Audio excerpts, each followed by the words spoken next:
Sofa Putih hari ini berbicara dengan dua penulis wanita yang prolifik. Kak Sri, saya selalu panggil Kak Sri walaupun dia lebih muda dari saya sebenarnya. Dah lama menulis dan sekarang ketua editor kan? General Manager, General pengurus besar. Pengurus besar untuk menerbitkan buku-buku kan? Karang Craft. Jadi kita tahu Karang Craft ini ada orang kata, saya baca, Karang Craft adalah merupakan penerbit terbesar di Asia Pasifik. Saya sebut tu pada Datuk Isham. Dia kata takkan kot. Saya kata kalau dah Jepun cakap macam tu, siapa lagi nak tipu? Itu orang Jepun yang kata. Jadi kalau anda bersama melihat bagaimana general managernya, pengurus besarnya ada di pentas ini, seorang wanita, juga pasti telah banyak membaca hasil tulisan Kak Sri. Kita akan cuba mencuplik, bolehkah? Apa maksud dia tu? Mencuplik petik memetik. Petik sikit sangat. Kita cuba membongkar isi kepala pemikiran Sri Diah ini dalam konteks benarkah kalau dia bercerita tentang wanita dia lebih realistik. Saya rasa tak betul lah. Lelaki lebih kenal wanita sebenarnya. Wanita dia tak kenal diri sendiri. Siti Jasmina. Ya. Betul eh? Betul. Jadi tajuk ni salah lah. Salah. Okey. Dah, itu saja perbincangan kita di Sofa Putih pada tengah hari ini. Wabillahi taufiq wal hidayah. Assalamualaikum. Okey, Sofa Putih bermula sekarang untuk kita bercakap bersama dua penulis ini, Sri Diah dan juga Siti Jasmina Hashim. Tajuk Jasmina Ibrahim. Silap. Hashim lah. Siti Jasmina Ibrahim. Saya tersalah, tersyasyul. Tajuknya, benarkah ekspresi watak wanita dalam novel? Dia kata dalam novel, dalam puisi, dalam cerpen samalah kan? Lebih kurang lah. Lebih menghampiri realiti apabila dihasilkan oleh penulis wanita. Saya tanya dengan Karang Craft dulu boleh? Kenapa ramai sangat penulis wanita? Ni penulis lelaki ramai. Nisbahnya berapa? Berapa penulis lelaki, berapa penulis wanita? Dalam kumpulan Karang Craft, kita terbitkan novel. Okay. Daripada 20 orang penulis novel wanita, seorang saja penulis novel lelaki. Apa sebab? Lelaki ni malas menulis ke ataupun tak kreatif? Kan, tajuk ni lah menunjukkan betapa seorang wanita tu berjaya menghasilkan karya. Masalahnya kenapa itu berlaku di Malaysia, tidak di negara luar? Yes. Itu budaya, mungkin budaya lelaki ni tak cerita kot tak? Budaya lelaki yang tak suka nak menghasilkan apa yang ada dalam isi hati mereka. Lelaki Malaysia mereka lah. ada gap yang mereka bina supaya rahsia tetap rahsia. Tapi bagi wanita, apa yang ada dalam diri mereka, itulah yang patut mereka cakap, mereka luahkan dalam Siti setiap karya. Jasmina bersetuju dengan pemerhatian awal tu? Betul.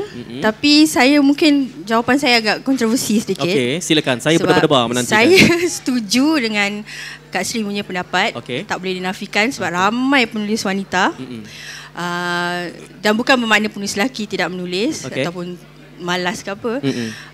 Tapi yang bila menyentuh tentang pewatakan wanita, memang dekat bila penulis wanita sendiri menulis. Tetapi saya tidak juga berapa setuju dengan tajuk ini. Pasal kalau ikut peredaran masa sekarang, lelaki lebih faham perangai wanita. Saya rasa penulis lelaki yang kuat hasil tulisan dia, bukan semua, tapi ada penulis lelaki yang kuat hasil tulisan dia memberi kesan lebih daripada penulis wanita menulis tentang wanita. Tapi belum ada sastrawan negara wanita. Belum. Nak tunggu nak tunggu nama Siti Jasmina, tunggu umur saya Datuk 50. Dr. Zurina, Profesor Siti Zainon. Ini kita melobi ni. Sri Diah. Ada Datuk kat sahabat-sahabat kita di depan ni. Okey, kita sedang memulakan, sedang menghangatkan walaupun suasana sudah mula hangat. Berpeluh-peluh kami di atas pentas Sofa Putih ini. Anda boleh bertanya soalan kepada Sri Diah dan Siti Jasmina, dua penulis prolifik. Seorang Kak Sri adalah merupakan pengurus besar di dalam kumpulan Karang Craft itu, menerbitkan buku-buku yang 21 daripada 20 maksudnya berapa peratus tu? 5% sahaja penulis. 5% hanya 5% sahaja penulisnya lelaki. Itu novel ke, tapi mereka juga menulis dalam genre lain. Oleh kerana tajuk ni novel, itu adalah novel punya fakta. Tetapi mereka juga menulis dalam buku motivasi atau macam Ramli Awal Mursyid, dia tulis tapi genre yang berbeza. Kalau genre bukan fiction, berapa nisbah lelaki dan perempuan? Dia terbalik. Bila genre yang bukan fiction, contohnya buku motivasi Islamik, jumlah tu dah jadi 10 penulis lelaki, 1 atau 2 orang penulis wanita. Kalau berdasarkan unjuran itu, bolehkah kita membuat tafsiran bahawa lelaki ni suka bahan-bahan cerdik, perempuan suka bahan-bahan kreatif? Kalau macam tu, tuan mengatakan novel karya kreatif ni bukan cerdik lah. Saya sebut kreatif. Kreatif. Saya tak kata tak cerdik, saya kata kreatif. Pemberat dia tak sama. Mungkin mereka memilih bidang yang mereka senang untuk karyakan. Non-fiction susah? Non-fiction susah. Jadi lelaki kajian. Penulis rajin, perempuan lagi hot nanti sekarang. Kerja saya memprovok saja. Macam mana Siti Jasmina, apa yang boleh kita tafsirkan? Bila non-fiction, dia terbalik pula patternnya. Apa maksudnya di situ? Saya rasa ramai penulis wanita menghantar manuskrip berbanding karya bahan ilmiah. Tapi sebenarnya ramai penulis wanita yang menulis karya ilmiah. Tapi mungkin belum diterbitkan. Kalau di universiti itu pelajar wanita lebih ramai. Dan kalau mereka buat disertasi, tesis, pelajar wanita yang ramai. Jadi itu semua bidang-bidang skrip drama macam mana? Saya tahu Siti Jasmina sangat prolific dalam hal-hal ini. Lelaki ke perempuan yang ramai menulis skrip drama? Skrip drama dan filem. Tengah-tengah. Balance Balance. Penulis wanita ada, penulis lelaki ada, kekuatan pun tengah-tengah. Kita bersama Sri Diah dan juga Siti Jasmina Ibrahim bercakap tentang benarkah ekspresi. Kita belum pergi kepada bab ekspresi lagi ni. Benarkah ekspresi watak wanita dalam novel ataupun penulisan kreatif lebih menghampiri realiti apabila dihasilkan oleh penulis wanita? Di sofa putih bersama dua panelis ini kita ingin meneroka benar tidaknya. Saya dah sebut tadi takut dia jadi pertembungan gender sebab pengacaranya lelaki. Tapi bila saya dengar bahawa non-fiction tu lelaki terbalik, saya semangat baliklah. Tak terasa kena condemn sangat. Anda boleh bertanya soalan, majukan saja soalan anda ke sini di mikrofon ini. Jadi boleh memberikan pandangan balas atau bertanya soalan kepada kedua-dua panelis ini. Kalau boleh saya lihat pada realiti itu kita baru meneroka realiti ya, melihat penafsiran dari segi data-data yang dibawakan oleh pasaran. Saya terdengar tadi Siti Jasmina menyebut bahawa kerana menyerahkan manuskrip. Pastilah kalau kita melihat dalam dimensi bukan fiction pula, bererti manuskrip bahan bukan fiction tu datang banyak daripada bukan lelaki. Daripada lelaki. Apakah bererti kita perlukan sedikit usaha untuk to balance up? Satu pendekatan yang sebenarnya saya percaya penulis-penulis wanita telah banyak menghasilkan karya-karya ilmiah yang meneroka satu pemikiran yang baru, sudut pandangan yang baru, bukan melihat gender ataupun dari sisi wanita atau lelaki, tapi bila melihat bidang ilmiah ni dia melihat subjek kan. Jadi tolak ke tepi dia tu penulis wanita atau penulis lelaki, tetapi bahan subjek itu yang penting, hasil dia. Jadi saya percaya mereka tidak ramai lagi yang menghantar ataupun belum diterbitkan. Dan kalau novel ni lebih pantas. Tapi saya sendiri sebenarnya buat novel lambat, tapi ramai yang buat novel cepat. Dan fiction ni lebih bukan mudah, tapi lebih mudah daripada ilmiah sebab ilmiah bahan kajian kan. Fiction ni dia adalah gabungan pengalaman dan perlu ada ilmu dan juga imajinasi. Jadi tiga perkara tu apabila ada pengalaman, pergerakan ni lebih cepat berbanding ilmiah ni. Pengalaman tu adalah peratusan yang kemudian, tetapi ilmu tu yang digerakkan lebih ke hadapan. Jadi saya percaya itu. Dan ada, kalau kembali kepada subjek ini, penulis wanita dekat dengan menilai tentang sesuatu watak wanita itu. Satunya memang kerana dia wanita. Tapi saya secara peribadi, saya mencari penulis lelaki yang dekat dengan mengenal perwatakan wanita. Tak ramai ke? Ada, sebab saya pun dekat dengan wanita juga. Ada. Tapi saya tak menulis. Tapi tak ramai. Ada ramai. Tapi tak ramai. Tak ramai. Sebenarnya saya nak cetuskan satu persoalan dekat Facebook tadi, dekat rakan ITBM. Ada yang komen, dia kata sila datang ke sesi ini. Jadi dia kata adakah setuju penulis wanita menulis ekspresi watak wanita? Jadi orang tu komen, itu hanya fantasi dan imajinasi, tidak berpijak di bumi nyata. Jadi saya sebenarnya terasa macam, bagus komen ni. Sebab yang menjawab komen tu adalah lelaki. Jadi kenapa persoalan ni, kenapa orang lelaki, pembaca lelaki mengatakan begitu? Mungkin kerana konvensionalnya mereka faham kalau penulis wanita ni cerita ni mesti melayan perasaan. Mesti dan wanita pembeli novel yang baik. Jadi ia ada dorongan ekonomi juga di situ kan. Jadi motivasinya adalah kalau penulisnya wanita, ceritanya begini, maka pembelinya pun wanita, maka sebab itu Mingguan Wanita majalah paling laris di Malaysia. Betul. Kak Sri? Ya betul, majalah Mingguan Wanita cetakan dalam satu minggu 190,000 naskah satu minggu. Jadi satu minggu 190,000, dalam sebulan ada 4 lipat jadi berapa ribu bila kita dah kali tu. Ya, mereka mengeluarkan duit RM2.50, murah bagi dia RM2.50, tetapi bila dikali 4, jadi RM8. Kiranya mereka membeli satu naskah majalah lah untuk sebulan.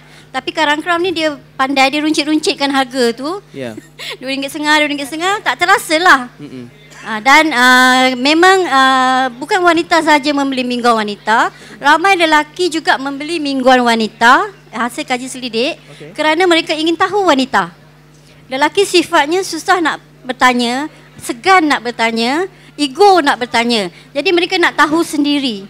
Terutama tentang wanita yang dia cinta, wanita yang ditinggalkan, wanita yang dia akan cinta. Jadi dalam minggu wanita tu direncamlah semua ada. Jadi mereka sanggup membeli untuk pembacaan sendiri. Tetapi bila kita buat majalah tentang lelaki, tak laku. Panas dah ni, panas dah. Dah angkat tangan dah nak tanya. Tak laku. Dan majalah itu terpaksa kami tutup. Majalah maskulin tak selaku mingguan wanita kan? Saya ada banyak soalan selepas diprovokasi sebegitu rupa. Kita belum lagi pergi kepada ekspresi wanita tentang wanita. Belum. Ini baru 15 minit, baru ada 45 minit lagi. Sabar. Saya cuba nak memahami realiti ni lagi ya. Sebab bagi saya data empirical itu menggambarkan kita boleh memberikan penafsiran. Sebab kita belum membanding. Tadi pun kita sebut secara perbandingan kenapa itu hanya berlaku di Malaysia. Apa faktor budayanya yang menyebabkan jadi begitu. Tapi saya tak nak tanya itu dulu. Saya nak sebut ini. Apabila sebut soal mingguan wanita, saya mungkin dangkal dalam penerbitan periodical, tetapi pemerhatian saya selepas membaca 4 majalah wanita misalnya secara berkala yang berturutan, saya dapati kandungan, tema, inti, substannya berulang-ulang. Akhirnya ya, kalau diulang selama setahun itu mungkin 6 kali dia akan bercakap soal memperbaiki hubungan suami isteri. Daripada 8 tips itu 6 adalah merupakan tips yang berulang. Jadi saya sudah boleh menjangkakan apa nasihat yang ditampilkan dalam majalah-majalah sebegini. Lebih-lebih lagi kalau dia mingguan. Dalam setahun tema itu mungkin berulang, cuma ayatnya diubah, idenya masih sama. Tajuk diubah, kandungannya, presentationnya diubah, tetapi idenya baku itulah. Mungkin kerana itu, ya apakah itu juga? Tapi saya rasa itu memang budaya antarabangsa kan? Majalah memang semua berulang-ulang. Tak ada yang baru dalam dunia ini. Semua berulang-ulang. Seperti yang Tuan cakap, ubah intro, ubah tajuk, ubah gambar, jadi berulang. Tapi perempuan beli juga. Dia tahu dah tipsnya itu juga. Kerana perempuan ni dia beli dalam sesuatu majalah tu ada berapa peratusannya, ada resepi peratusannya, motivasi ada berapa peratusan tentang wanita, tentang agama, hubungan dengan pasangan. Dan dalam membuat majalah, apalagi yang mingguan, kita ada teknik tarik dan hulur tali.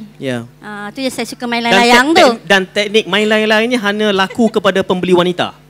Bagi saya je. Itulah dengar tu. Lain kali jangan beli. Bila kita pandai main jiwa, kita bagi ayat yang dan kita cliffhanger kan topik itu, ataupun kita bersambung di minggu depan ya. Istilahnya hook. Kita pegang orang tu supaya minggu depan dia beli. Akak, saya nak tanya, mungkin akak, kalau ini bukan menjadi trade secret, adakah misalnya kita ambil satu tema lah, krisis hubungan, sebab ini ada kaitan dengan fiction nanti, saya akan kaitkan. Tema berkaitan dengan hubungan, krisis hubungan suami isteri misalnya, di dalam majalah, kita ambillah mingguan wanita, berapa peratus tema itu diulang, di recycle sepanjang setahun? Ada statistiknya? Tema itu diulang setiap minggu. Tengok tu. Tiap-tiap minggu tuan-tuan baca benda yang sama. Minggu, macam mana kita tengok drama, just ulang tema itu, tetapi dicampaikan dalam cara yang berbeza. Skop yang berbeza. Baik. Itu yang saya nak. Itu inti jualan. Adakah template atau acuan yang sama dalam konteks novel? Ceritanya berulang-ulang, balik-balik gaduh, suami poligami, cerai, convert, pergi luar negara, naik kapal terbang, turun, pemandangan indah tepi laut. Kalau novel pop je. Tapi kalau novel sastra lain. Lain. Walaupun cerita tentang wanita, tapi pembawakan dia, suasana dia, susunan katanya dan macam mana dia menggambarkan seorang wanita tu berbeza. Sebenarnya sama, tapi cara penulisan itu berbeza. Dan dia jadi segar. Jadi saya tidaklah anti karya pop, sebab saya tahu itu ada satu industri yang sangat maju. Kita, selagi mana orang membaca, kita harus galakkan. Cuma saya lebih pada karya sastra. Karya sastra. Sebab saya mencari kesegaran. Kalau pembaca seperti saya ni, saya mencari benda yang segar, yang baru. Jadi kalau dia pengulangan yang sama, hanya susunan perkataan yang pengulangan itu berlaku dalam bentuk apa? Jalan cerita ke? Backdrop? Jalan cerita, cara jalan cerita tu disampaikan dan watak perwatakan. Watak perwatakan juga berulang Tapi masih ada orang beli yang pop ini? Ya, masih. Dan pasal generasi berkembang kan. Jadi kita tidak Sri Diah saja, ada saya, ada adik saya, anak buah saya. Nawang tak tulis lagi? Kan. Jadi bila masuk peringkat universiti tu adalah transisi untuk kalau remaja. Transisi dia mengenal diri dia. Jadi dia mencari bahan-bahan yang begini. Sebab majalah akhbar tu laku. Majalah. Jadi sebenarnya kita sangka benda tu berulang pasal kita dah baca. Tapi untuk orang-orang baru ni benda tu baru. Dan baru dan berguna untuk dia kan di ketika itu. Tapi nanti bila dia umur kita, dia akan kata kenapa ulang lagi ni kan. Sebab dalam industri penerbitan macam kami rasa yang selalu kami alami, kami anggap setiap hari ada pembaca baru. Setiap hari ada pembaca baru. Maknanya berkembang lah. Berkembang. Kerana itu formula pengulangan itu masih belum masih atraktif masih mampu untuk menarik pasaran. Kita bersama Sri Diah dan juga Siti Jasmina Ibrahim bercakap, benarkah seorang karyawan penulis wanita itu apabila dia menceritakan, mengekspresikan watak wanita, ia lebih berkesan. Di peringkat awal tu kita akademik sikit approach kan, sebab dengan orang meniaga buku kan, dia suka tengok data lah, statistik jualan. Sebab itu pemerhatian saya. Saya nak bawa sedikit tadi Kak Sri ada menyebut soal bagaimana budaya latarnya berlaku. Apakah pemerhatian itu hanya valid terpakai dalam konteks Malaysia? Kalau kita membawa persoalan yang ini ke Indonesia misalnya, dalam kacamata Kak Sri, adakah berubah pola itu? Sepanjang pemerhatian saya, sebab saya banyak macam nak cakap, bukan kiblat lah, bacaan saya banyak ke Indonesia dari segi karya kreatif. Saya lebih berminat membaca karya-karya mereka. Dan saya tak nafikan kebanyakan penulis wanita Indonesia juga, penulis karya kreatif di Indonesia adalah wanita juga. Saya bila sebut barisan penulis wanita Indonesia, ada satu terselit, Motingga Bushir lah, yang biasa orang baca. Dan yang lain tu semua nama-nama wanita. Tetapi nisbahnya bukan 5%. Tapi nisbah dia bukan 5%. Sebab di Indonesia ramai yang berkarya. Berbeza dengan di Malaysia kurang berkarya. Indonesia ramai yang berkarya dengan hanya 100 muka surat, 200 muka surat, dia dah terbitkan buku. Tetapi di Malaysia, tahap yang kita biasa accept sesebuah buku tu adalah dalam 250 muka surat ke atas. Itulah yang lelaki gagal nak sampaikan. Lambat nak buat. Sebab kedisiplinnya tu ambil masa. Tapi non-fiction lelaki laju pula? Laju, tetapi tempo masa dia tu ambil. Kalau wanita boleh hasilkan 2 novel setahun, tapi kalau penulis lelaki tu hanya 1 atau 1 lagi dia sambung tahun Itulah depan. Saya kata tadi, yang lelaki ni rajin sikit lah research dia. Ketekunan tu tak serupa. Kena angkatlah sikit Datuk. Angkatlah sikit. Datuk dah marah dah. Itu dalam konteks Nusantara perbandingan. Tapi bila dibandingkan dengan Barat pula, lain pula dia punya pola. Jadi bagaimana kita menjelaskan itu? Budayanya kenapa ni? Saya rasa mungkin budaya, tak tahulah, Asia punya budaya. Jepun? Tetapi di Jepun, di Amerika memang banyak lelaki memang menguasai. Yang lebih prolific, berkarya fiksyen dan bercerita sebab tentang. Itulah kita dah faham itu kerana apa lambatnya lelaki nak menghasilkan karya. Kami mencipta pelbagai cara supaya mereka berkarya. Dan akhir ni dalam setahun kebelakangan ni saya nampak ramai lelaki yang berkarya, tetapi kita kena dorong ada cara supaya mereka berkarya. Bagaimana caranya? Ceritakan. Saya akan berlanggan mingguan wanita kalau cara itu meyakinkan saya. Kita wujudkan sebab lelaki ni suka bersendiri, tak boleh nak bercerita pada orang lain. Mereka hanya boleh bercerita dengan komputer. Dia fikiran dia tak puas hati. Saya offended. Dia fikiran dia lebih kepada data. Jadi kami minta dia berkarya secara sendirian, tanpa ada manuskrip, tanpa terikat dengan pertemuan ke ataupun duduk di khalayak ramai. Mereka bersendiri. Dan ramai lelaki suka dengan perkara yang macam tu mereka buat. Tak setuju? Dia kena beruzlah lah. Dia beruzlah. Kita wujudkan satu portal, berkaryalah dalam itu. Bukan. Karyawan lelaki ni dia lebih substantif dalam pendekatan. Cewa nak cover sikit lah. Siti bersetuju dengan hujah Kak Sri tadi? Mungkin Kak Sri dah membuat kajiannya. Mungkin saya komen dari segi pemerhatian umum lah. Macam mana soalan tadi? Soalannya soal pola tadi tu. Pola bila kita unjurkan ke Indonesia, unjurkan negara maju, dia tiba-tiba berubah. Setidak-tidaknya Indonesia pun nisbahnya lebih besar.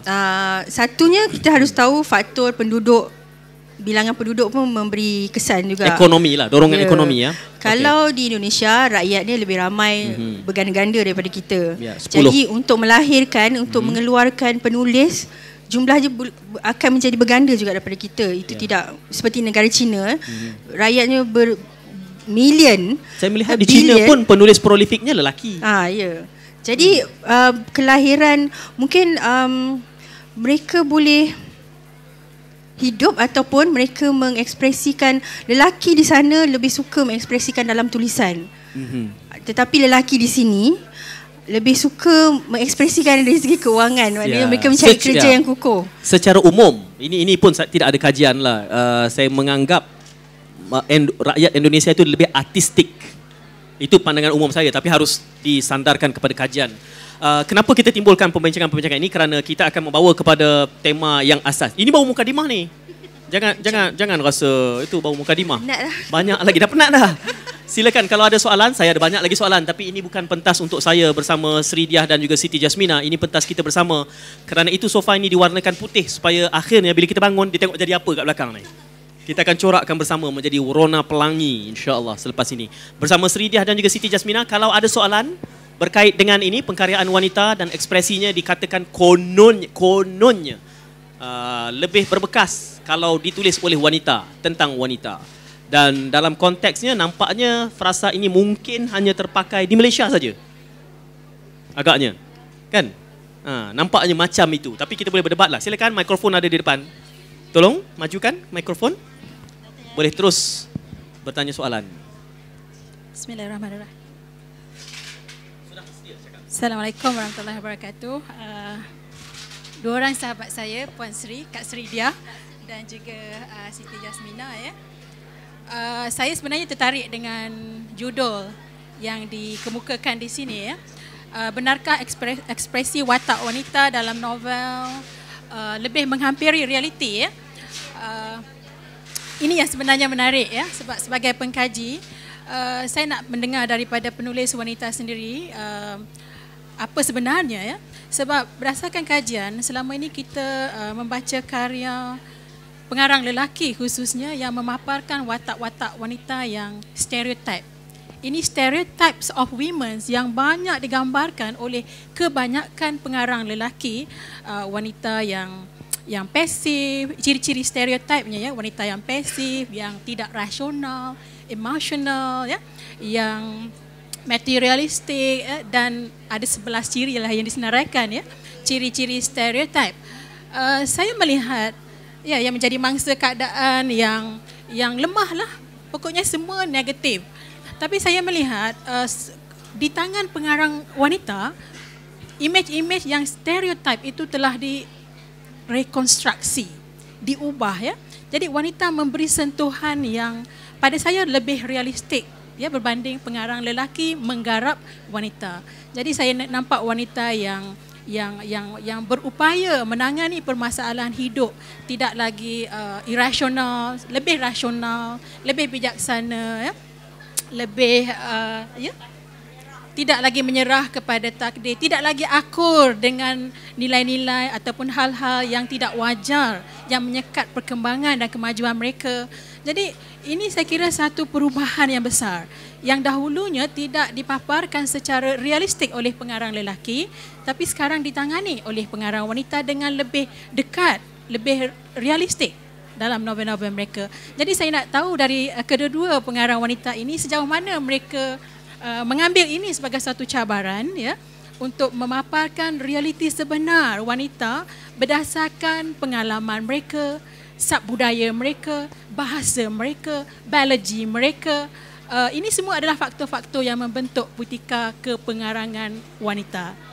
Terima kasih. Saya ada soalan susulan dari situ nak usik, tapi saya nak dengar jawapan dulu. Silakan, siapa-siapa, jangan berebut. Okey, sebab itulah saya berkarya. Nak menjawab pada pertanyaan Dr. Yati, saya dibesarkan dengan membaca karya Arinawati, Shah Nun Ahmad, Serengengenya Arinawati, zaman-zaman awal. Dia sebut serengenge, bukan serengenge. Serengenge. Saya salah lah sebut selama hari ni. Serengenge, okey. Dan beberapa nama besar. Saya membaca karya itu dan timbul rasa macam, bukan tak suka tapi kurang selesa. Saya kata kenapa wanita dalam watak-watak karya mereka ini, seperti yang Dr. Yati cakap itu, 11 perkara yang stereotip itu. Dan saya kata saya boleh buat lebih baik daripada itu. Dan saya mula berkarya cerpen atau sajak atau novel dan nampak semua karya saya adalah tentang wanita yang berjaya bangkit, yang berjaya keluar daripada kepompong lelaki, yang berjaya untuk naik semula setelah dijatuhkan lelaki. Jadi memang benar.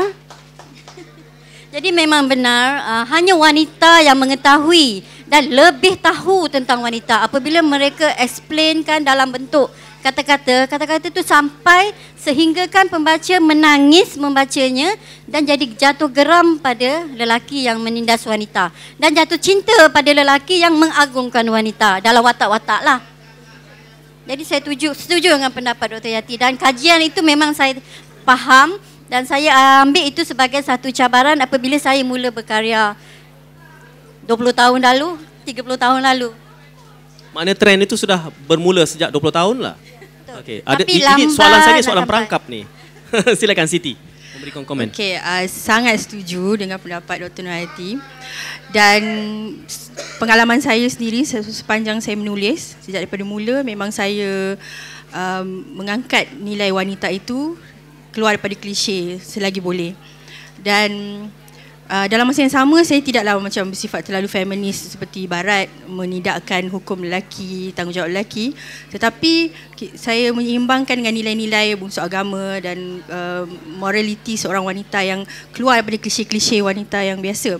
Tapi sebenarnya sekali lagi saya mungkin pernyataan mungkin agak kontroversi sebab saya nak kaitkan sebab saya banyak menulis drama. Mengikut pemerhatian saya, sekarang fenomena mengadaptasi drama, novel ke drama TV. Saya melihat stesen TV bagi saya agak tidak patut kerana memilih novel-novel yang merendahkan nilai wanita. Dan saya agak sedih juga kerana novel itu ditulis oleh wanita. Jadi kalau macam Kak Risri mengangkat karya wanita, boleh namakan novel-novelnya? Yalah, laki itu suamiku, playboy itu suamiku lah apa semua suamiku kan? Apa? Yang ni? Aku isterinya dia. Apa? Saya tak tengok drama macam tu. Itulah, saya pun. Kan ada tu yang tak apalah, saya tak jadi tengok pun. Jadi macam seperti saya cakap tadi, saya tidaklah anti pada novel pop. Ada novel pop yang bagus. Tapi yang diangkatlah novel pop yang begini. Sehingga kan masyarakat terima penulis wanita macam inilah cerita dia. Bergaduh, berebut, menangis, suami ada perempuan lain. Mak pukul, mendera sampai saya sendiri tak mampu nak tengok. Saya wanita tak mampu tengok sebab saya rasa wanita sekarang mereka masih ada ciri-ciri ketimuran, kesopanan, kenal budaya dia tetapi dia berani. Tapi berani bukan kurang ajar, berani bukan melanggar agama, berani bukan merendahkan suami, tapi berani dengan fahaman dia sebagai seorang Aisyah, seorang Khadijah, kan? Jadi kenapa cerita-cerita novel yang begitu tidak diangkat ke visual? Sebab saya percaya visual tu sangat melekat dalam kepala sesiapa pun berbanding bacaan. Bacaan ni memerlukan mereka yang minat membaca. Tetapi orang yang minat membaca dengan orang yang kurang membaca akan menonton. Jadi kalau itu yang dipaparkan tiap-tiap hari novel adaptasi yang begitu, termasuklah novel popular Ombak Rindu katakan, saya tak ada masalah dengan Kak Fauziah, tapi main novel begitu pun merendahkan wanita. Maknanya begitu sekali, tapi novel bayangkan filem itu menjadi box office kan. Bukan karya yang kuat ya, novel. Ya, bagi saya dia menjadi box office for the wrong reason. Yes. Yes pula. Minta maaf, itu kenyataan peribadi saya. Saya nak menyambung Siti punya statement itu. Apa yang saya nak nampak perjuangan saya, Siti Jasmina, Datuk Dr. Zurina, Dr. Yati, Hafizah, Rosmiati Syari, penulis-penulis wanita yang seangkatan kami yang faham menulis itu untuk apa, kerana apa, untuk wanita, seperti dicantas oleh gelombang baru yang lebih mengangkat wanita yang lemah. Dan kami tak akan kalah, kami tak akan berdiam, kami akan bangkit untuk karya-karya yang akan datang untuk mengangkat kembali wanita itu. Dia nak bagi tahu rahsia. Saya pernah membawa novel-novel sastra ataupun novel-novel pop yang baik untuk diadaptasi. Ditolak sebab tak dramatik sangat lah. Dia tak sedih sangat. Tak kena dera teruk. Yang buat keputusan tu lelaki? Perempuan. Okay. Jangan tengok saya. Kan? Itulah dia. Saya malangnya. Ada sesetengah, saya tak nak sebutlah stesen TV mana. Ada sesetengah stesen TV ada lelaki. Sebut RTM pun tak apa. Bukan RTM. Nasib baik bukan. Nasib baik bukan. Dia ada stesen TV swasta ni, panel semua perempuan. Wanita. Yeah. Tapi mereka suka. Mereka kata kena ada benda macam ni, kena ada macam ni. Novel ni tak kuat lah. Macam novel kata novel Sri Rahayu saya nak angkat. Kata novel ni menang hadiah sastra. Cerita tentang wanita yang bangkit kan. Wanita yang bijak pada ni. Kata siapa nak tengok. Tak ada nangis kan. Tak ada kendera, tak nangis. Jadi saya terpaksa, benda tu sangat menggundahkan hati saya kan. Tapi itu realitinya. Dan jadi bila kalau nak sentuh balik tentang ekspresi watak, sebenarnya penulis wanita memang dekat dengan ekspresi watak, tapi wanita sekarang, bukan wanita yang lemah tu. Jadi sebenarnya kalau betul realitinya, ramai lagi wanita yang lemah, tapi apabila membaca karya macam ni atau menonton cerita yang membangkitkan semangat untuk mereka, membuatkan mereka menjadi orang yang lebih baru. Bukan kita merasakan mereka memang betul lah, memang selalu gaduh dengan mak mertua, memang cerita ni pun gaduh dengan mak mertua. Betul sangatlah. Memang kita patut lari lah, jangan balik rumah mak mertua macam ni. Sebab drama ni cakap macam ni, novel ni pun cakap macam ni. Jadi soalan yang ditimbulkan tadi tu, dan kita sedang menangani soalan ini yang mungkin pendekatan saya di dalam meneropongi soalan-soalan itu, cuba memahami, menghayati daripada apa yang dijelaskan oleh Kak Sri baik, Siti Jazmina baik. Kadang-kadang pendekatan saya ini tak tahu saya akademik sangat ke ya? Tapi ini yang timbul di kepala saya. Digambarkan tadi bahawa proses untuk cuba beralih daripada apa yang disebut klise itu tadi, cuba menampilkan suatu image baru, message baru, citra baru, yang kemudiannya disebabkan oleh lambakan penulis wanita khususnya dalam karya pop yang nisbahnya 90-10 ataupun 91 ataupun 9,5 itu, akhirnya mewujudkan pula satu klise baru. Kalau dalam konteks pembacaan, bukan TV-nya. TV itu kita boleh kritik. Pula menampilkan satu klise baru. Semuanya bercakap soal usahawan wanita. Apakah berlaku begitu pula sekarang ni dalam keadaan semua karya-karya pop, novel? Kita lari daripada satu klise kepada satu klise. Kak Sri. Betul. Apa yang dipaparkan wanita yang bagi saya wanita yang plastik. Bukan sebenarnya jiwa wanita yang begitu, dia plastik, dia mengikut situasi, mengikut keadaan, mengikut trend. Karya-karya itu akan berlangsung lama sebab ini satu circle, tapi saya jangka perkara itu akan berbalik-balik kepada nilai moral, nilai value karya. Tetapi sekarang adalah trend dan saya percaya hasil penelitian saya, novel-novel popular yang mengangkat wanita yang hanya 10% atau 15% sahaja nilai diri mereka, tak lama, dalam 2 bulan karya itu sudah ada di paparan novel second hand.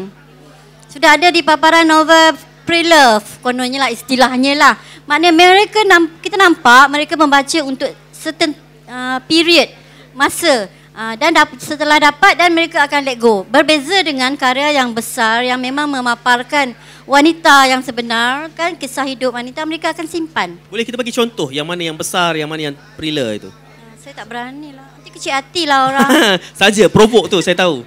Tak nak, nanti kecil hati sebab saya pun penulis. Nanti mereka WhatsApp pun saya penulis. ya, WhatsApp saya. Saya akan post dekat Facebook. Tuan-tuan tunggu. Jadi saya nampak trend tu tak lama. Dalam sebulan, 2 bulan dah nampak dah novel itu ada pre-love, jualan second hand, karya-karya yang begitulah. Mereka nak tetapi untuk certain time aja. Berbeza dengan karya yang ada nilai wanita yang diangkat wataknya tapi mereka simpan. Yang itu boleh kita beri contoh? Tak boleh juga, nanti kecil hati juga. Kan susah berbicara dengan wanita ni, nak menjaga hati sebab banyak. Sebab ni bisnes. Bila cakap pasal bisnes ni lain. Okay. Minta maaf perempuan, tuan-tuan ya, saya ni kerja saya provoke. Saya dibayar oleh ITBM untuk provoke. Bergurau. Soalan yang sama. Kita beralih kita mengkritik satu klise, kita secara berbondong-bondong pergi membentuk satu image, citra rasa baru yang juga akhirnya membentuk satu neo klise. Apakah bersetuju dengan pandangan itu? Siti Jasmina. Neo klise. Klise barulah. Kita nak lari daripada klise yang lama. Cuba cerita sikit neo klise macam mana? Tadi itulah semua yang cuba nak diperjuangkan itu. Akhirnya kumpulan yang cuba memperjuangkan, memberikan wajah baru kepada wanita ni, akhirnya 100 novel fiction 70% itulah image barunya tu, kerana niatnya nak menentang. Yang arus satu lagi, dia menjadi dualism dalam konteks nak menjawab kebobrokan itu, wujud satu klise baru pula yang akhirnya dalam pasaran, inilah tema-tema yang dibawakan. Melawan maskulin. Ini pandangan saya. Okay. Sebenarnya salah tu. Itulah kan? Saya sengajalah saya tanya. Tujuannya nak dibetulkan. Sebenarnya pembaharuan oleh penulis wanita tentang ciri-ciri nilai seorang wanita itu mengangkat nilai wanita. Tapi sebenarnya dah banyak. Betul. Cuma tidak dibawa ke tengah kerana yang cerita yang klise yang ciri 11 ni yang masih diperlukan lagi oleh masyarakat biasa.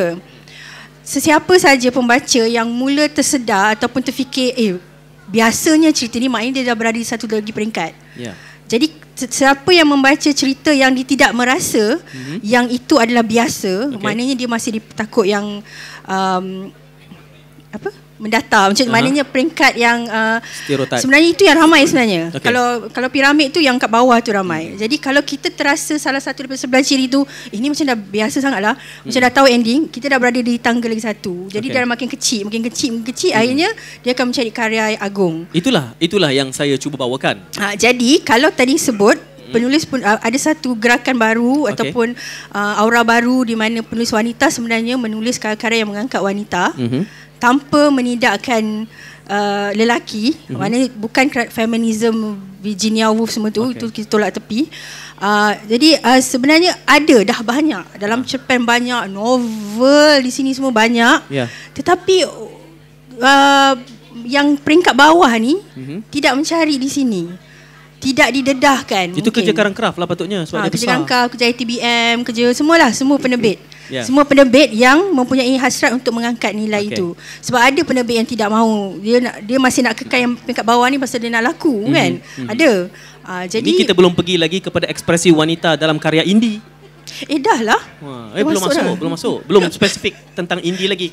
Kita bersama Sri Diah dan juga Siti Jasmina Ibrahim. Silakan untuk memberikan pandangan balas. Bersetuju untuk tidak bersetuju, ataupun tidak bersetuju untuk bersetuju. Silakan. Tambah. Bukan sebab saya tanya tadi ya? Ke sebab saya tanya tadi? Bukan. Saya nak bercakap satu tentang sebenarnya ada dua isu yang patut kita bincangkan. Satu tentang citra wanita oleh wanita. Kedua, saya nak sentuh tentang anjakan paradigma pada kalangan penulis wanita Sebab soal subjek, kita tidak semestinya, penulis wanita tidak semestinya terikat dengan subjek wanita semata. Mereka perlu bergerak lebih jauh Itu anjakan paradigma yang perlu digerakkan Mereka perlu bergerak lebih jauh daripada soal wanita untuk menerobos isu-isu yang lebih besar, pemikiran yang lebih tinggi, yang mana pada hari ini kita lihat tidak banyak dihasilkan oleh pengarang wanita. Bukan tidak ada ada, tapi tidak banyak sebab kebanyakannya menulis tentang isu-isu popular, isu-isu semasa dalam kehidupan wanita sehari-hari, cinta, rumah tangga dan sebagainya. Kita lihat, sebab itu kita lihat kita menghadapi kesukaran untuk menilai karya susastra hasil sentuhan tangan wanita. Sebab tidak banyak Jadi saya mengharapkan sebagai pengkaji, sebagai pemerhati, kami mengharapkan supaya penulis wanita ini tampil dengan anjakan paradigma cara berfikir untuk melontarkan idea yang lebih besar dengan gaya pengolahan, kaedah penulisan yang lebih baharu meneroka sesuatu yang lebih baru, bukan nak mengikut yang lelaki, pengarang lelaki, tapi kita merintis, memulakan gaya penulisan yang lebih baru. Jadi saya kira kalau kita dapat tampil dengan hal yang sebegini, kita akan jauh lebih ke depan dan ini memberi ruang yang lebih luas untuk kami menilai karya-karya tulisan wanita supaya nanti dinobatkan sebagai sastrawan negara. Bukan tidak ada ya, jangan petik saya kata tidak ada, dah ada. Cuma tidak ramai, tidak banyak. Nanti orang marah kat saya pula kata tak ada.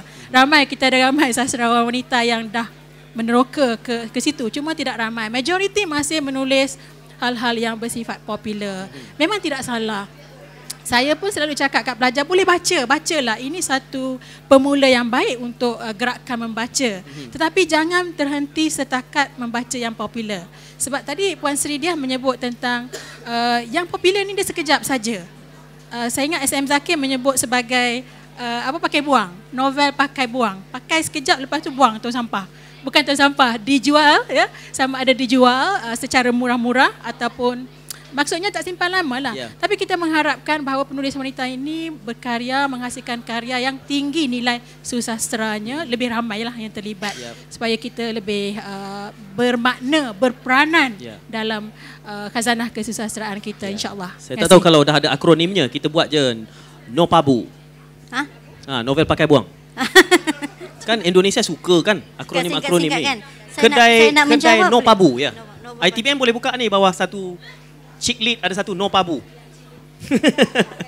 Okey, sila Kak Sri. Okey, saya ingin menjawab apa yang Dr. Yati khawatirkan, apa yang berada dalam gagasan rakan-rakan sastrawan yang mapan. Okey, ini berbalik kepada tujuan seseorang itu menulis. Kan? Zaman sekarang apabila berkarya itu adalah sebagai salah satu daripada pendapatan. Ini agak tak sedap sikit saya nak sebut. Tapi itulah soalan saya nak tanya tadi. Kalau mereka menulis karya yang apa yang diingini oleh rakan-rakan sastrawan, karya mereka diterima, tetapi sambutan tepuk kompang tu tak sama dengan karya yang dihasilkan dengan sudah sedia 50,000 order di kedai A, sudah disedia 100,000 order di gedung besar. Jadi berbalik kepada perkara itu. Melainkan kalau seseorang itu menulis tujuannya kerana memartabatkan wanita, meningkatkan pemahaman orang ramai apabila membaca karya itu, mereka lebih mengenali lelaki, atau gagasan yang kita nak menampilkan wanita-wanita yang sebenar. Jurang penerimaan pembaca itu lain. Itu yang saya berbalik kepada bisnes tadi tu. Daya keinginan orang untuk mendapatkan karya yang macam tu. Tetapi bukan tak boleh, boleh. Cuma amat sedikitlah yang bergerak menulis mengikut seperti yang Dr. Yati inginkan tu. Jadi saya tak boleh nak terbitkan karya yang begitu, contohnya kerana audiennya sedikit. Atau sebagai bisnes lah bercakap, kalau saya terbitkan karya yang A, audiennya begini. Tetapi kalau saya terbitkan karya B yang ditulis oleh penulis berkenaan, walaupun saya hanya baru letak muka depan sahaja, konten dia belum ada, sedang diedit, itu sudah mendapat 100,000 order. Jadi macam mana kan? Sebenarnya saya mengkhianati perjuangan penulisan saya lah apabila saya duduk di kerusi sebagai pengurus besar grup buku. Susahnya saya malu dengan Dr. Yati, kenapa saya terbitkan novel berkenaan. Saya malu dengan kawan-kawan sastra saya yang lain kerana saya seperti menyokong. Tetapi bila saya pakai topi saya sebagai penerbit, terpaksa ya. Ada satu lagi akronim baru. Nota busuk. Novel tak buat duit tapi substantif. Dia bagi akronim tu dia kurang marah sikit orang dengar. So dia ada apa tadi? Nota busuk pakai dan buang. Satu lagi no pabu. Novel pakai buang dan nota tak buat duit tapi substantif. Jadi dalam situasi sekarang saya sangat berharap ITBM atau Dewan Bahasa atau penerbit-penerbit yang memang menonjolkan karya yang berkenaan, teruskan buat, hasilkan, sebab ada orang minta, ada audiennya. Saya sendiri pun suka membaca karya yang begitu, tetapi bila berbalik kepada wang ringgit dah jadi lain. Kita tahu ada the interplay of economic variables. Kekurangan kita adalah kerana masyarakat di Malaysia, sebab kita kontekstual perbincangan kita ni, Malaysia sangat bilingual. Tiba ke satu peringkat bila kelas menengah itu dia akan segera melompat ke medium Inggeris. Jadi makin mengecillah pembaca medium Melayu kreatif ini. Ditambah pula dengan niat kita nak menggalakkan nota busuk, itu tidak akan berlaku. Akhirnya Harap-harap anda faham apa akronim yang saya perkenalkan ini. Baru cipta. Saya akan letak di Facebook nanti. Tapi untuk kita landing ini ya, kita bercakap soal ekspresi wanita, dikatakan kononnya lebih ekspresif, lebih benar, lebih realistik berbandingan lelaki dalam konteks menghasilkan novel. Apakah tidak ada langsung, kalau ada tolong tunjukkan penulis novel lelaki yang ekspresi kewanitaannya boleh diterima? Siti Jasmina. Kalau kira dekat, kalau penulis lelaki, Faizal Tirani, itu maknanya dia betul nilai dia. Novel dia citranya wanita yang betul. Kalau saya sentuh tulisan-tulisan Nordin Hassan dalam cerpen dia, drama dia, tidak pernah menjatuhkan wanita, tetapi mengangkat satu citra baru dalam wanita. Karya Isam Zakir juga mengangkat wanita. Satu imej baru tentang wanita, kadang-kadang lelaki tu saya kata ada sebenarnya, tapi tak ramai. Tapi kalau ada tu bagus cara mengangkatnya. Tapi berbanding dulu, kalau macam kata dulu cerita Lanjut Sembahyang Jalan tu rasa macam teruk sangat lah seorang wanita ni. Itu satu zaman yang lain. Tapi ada satu zaman sekarang ni mereka mengangkat, mereka dah sedar. Dan sebenarnya bila lelaki mengangkat wanita tu adalah harapan seorang lelaki inginkan kena menjadi macam inilah wanita sekarang, tak boleh jadi yang macam dulu. Jadi saya sebenarnya menghargai bila penulis lelaki mengangkat watak-watak wanita. Sampai dekat atau tidak, bagi saya sangat subjektif. Dia mengikut pembaca. Saya pernah membaca novel tulisan wanita yang mengekspresikan tentang wanita yang saya tak setuju. Saya kata tak adalah, perempuan tak macam ni lah kan. Tulis lelaki ke perempuan? Tulis perempuan. Dan saya ada membaca karya novel lelaki yang mengangkat, yang menulis tentang wanita. Saya faham, saya dekat dan saya percaya perempuan kena macam ni. Kan? Betul lah tu. Mungkin minoriti perempuan jenis macam tu, tetapi bila hasil karya tu diterbitkan, itu adalah satu sebab penulis ni dia bukan tak sepatutnya mengikut halayak. Dia harus menjadi kepala. Halayak harus ikut apa dia tulis. Jadi kalau selama ni saya rasa rendah diri atau saya rasa wanita ni tak boleh bersuara, saya baca novel-novel ini, saya rasa boleh. Tapi dengan gaya ketimuran kita, dengan adat kita, budaya kita. Kita berani. Jadi karya tidak sepatutnya mengikut pembaca. Pembaca harus mengikut penulis. Sebab penulis tu adalah pemikir.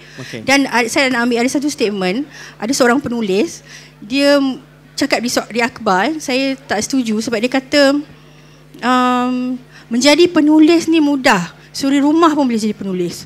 Saya tak suka statement tu sebab jadi penulis ni dia harus ada ilmu. Dia bukan saja harus ada bakat semula jadi. Dia bukan saja harus ada kreativiti, imajinasi, tapi dia harus ada ilmu. Kalau dia setakat dia suri rumah yang membaca, dia harus ayat dia harus jadi seorang suri rumah boleh jadi penulis tapi dia harus berilmu.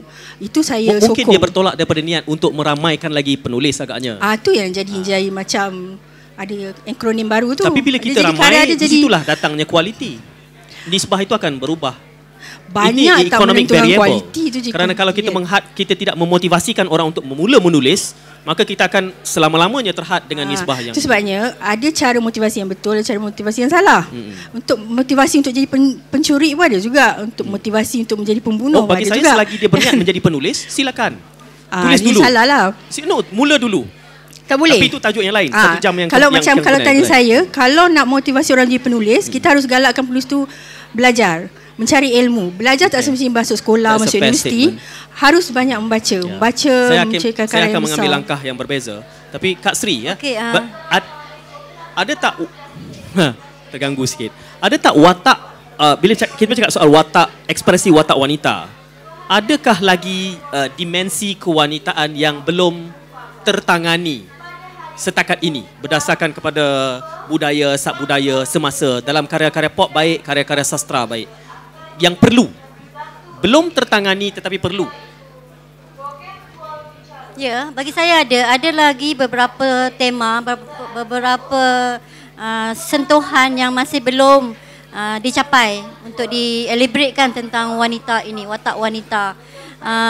Sebabnya apa yang kita baca setakat ini adalah satu garisan atas sahaja. Tidak sampai wanita tu sebenarnya bagaimana, kenapa, mengapa. Saya sendiri pun masih belum sampai lagi menulis tentang watak wanita yang sebenar. Kerana dunia wanita ni adalah berlapis-lapis. Wanita yang begini, jawatan yang begini, orang yang begini, orang kampung, wanita yang Aisyah, isteri Nabi, contohnya lain wataknya, berlapis-lapis. Tetapi kalau watak itu orang yang contemporary, orang moden, lain wataknya.